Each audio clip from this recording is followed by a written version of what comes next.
श्री कृष्ण जन्म आध्यात्मिक कथाएं। भाद्रपद कृष्ण पक्ष की अष्टमी को रात के 12 बजे मथुरा के राजा कंस की जेल में वासुदेव जी की पत्नी देवी देवकी के गर्भ से 16 कलाओं से युक्त भगवान श्री कृष्ण का जन्म हुआ था। इस तिथि को रोहिणी नक्षत्र का विशेष महात्म्य है। इस दिन देश के समस्त मंदिरों का श्रृंगार किया जाता है। कृष्णावतार के उपलक्ष्य में झांकियां सजाई जाती है। भगवान कृष्ण का श्रृंगार करके झूला सजाया जाता है। स्त्री पुरुष रात के 12 बजे तक व्रत रखते हैं। रात को 12 बजे शंख तथा घंटों की आवाज से श्री कृष्ण की जन्म की खबर चारों दिशाओं में गूंज उठती है।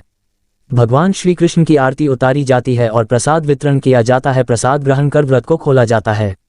कथा द्वापर युग में पृथ्वी पर राक्षसों के अत्याचार बने लगे। पृथ्वी गाय का रूप धारण कर अपनी कथा सुनाने के लिए तथा उद्धार के लिए ब्रह्मा के पास गई। ब्रह्मा सब देवताओं को साथ लेकर पृथ्वी को विष्णु के पास क्षीर सागर ले गए। उस समय भगवान विष्णु अन्नतशय्या पर शयन कर रहे थे। स्तुति करने पर भगवान की निद्रा भंग हो गई। भगवान ने ब्रह्मा एवं सब देवताओं को देखकर उनके आने का कारण पूछा तो पृथ्वी बोली, भगवान मैं पाप के बोझ से दबी जा रही हूँ, मेरा उद्धार कीजिए। ये सुनकर विष्णु बोले, मैं ब्रज मंडल में वासुदेव की पत्नी देवकी गर्भ से जन्म लूंगा। तुम सब देवतागण ब्रज भूमि में जाकर यादव वंश में अपना शरीर धारण कर लो। इतना कहकर अंतर्ध्यान हो गए। इसके पश्चात देवता ब्रज मंडल में आकर यदुकुल में नंद यशोदा तथा गोप गोपियों के रूप में पैदा हुए। द्वापर युग के अंत में मथुरा में उग्रसेन राजा राज्य करता था। उग्रसेन के पुत्र का नाम कंस था। कंस ने उग्रसेन को बलपूर्वक सिंहासन से उतारकर जेल में डाल दिया और स्वयं राजा बन गया। कंस की बहन देवकी का विवाह यादव कुल में वासुदेव के साथ निश्चित हो गया। जब कंस देवकी को विदा करने के लिए रथ के साथ जा रहा था तो आकाशवाणी हुई कि, हे कंस, जिस देवकी को तू बड़े प्रेम से विदा करने कर रहा है उसका 8वां पुत्र तेरा संहार करेगा। आकाशवाणी की बात सुनकर कंस क्रोध से भरकर देवकी को मारने को तैयार हो गया। उसने सोचा ने देवकी होगी न उसका पुत्र होगा।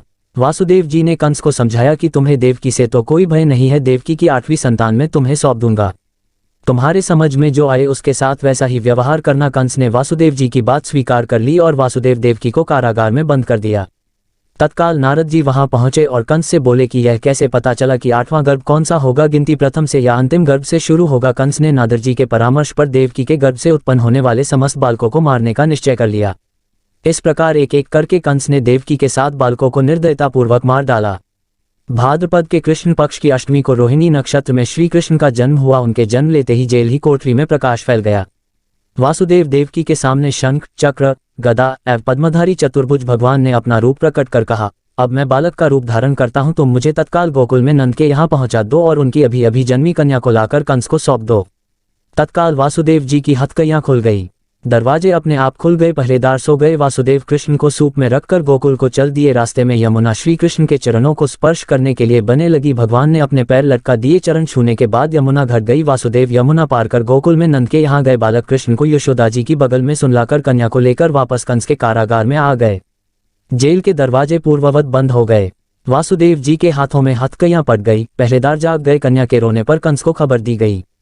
कंस ने कारागार में जाकर कन्या को लेकर पत्थर पर पटक कर मारना चाहा, परंतु वह कंस के हाथों से छूटकर आकाश में उड़ गई और देवी का रूप धारण का बोली, हे कंस, मुझे मारने से क्या लाभ, तेरा शत्रु तो गोकुल में पहुंच चुका है। ये दृश्य देखकर कंस हतप्रभ और व्याकुल हो गया। कंस ने श्री कृष्ण को मारने के लिए अनेक दैत्य भेजे। श्री कृष्ण ने अपनी अलौकिक माया से सारे दैत्यों को मार डाला। बड़े होने पर कंस को मारकर उग्रसेन को राजगद्दी पर बैठाया। श्री कृष्ण की पुण्यतिथि को तभी से सारे देश में बड़े हर्षोल्लास से मनाया जाता है।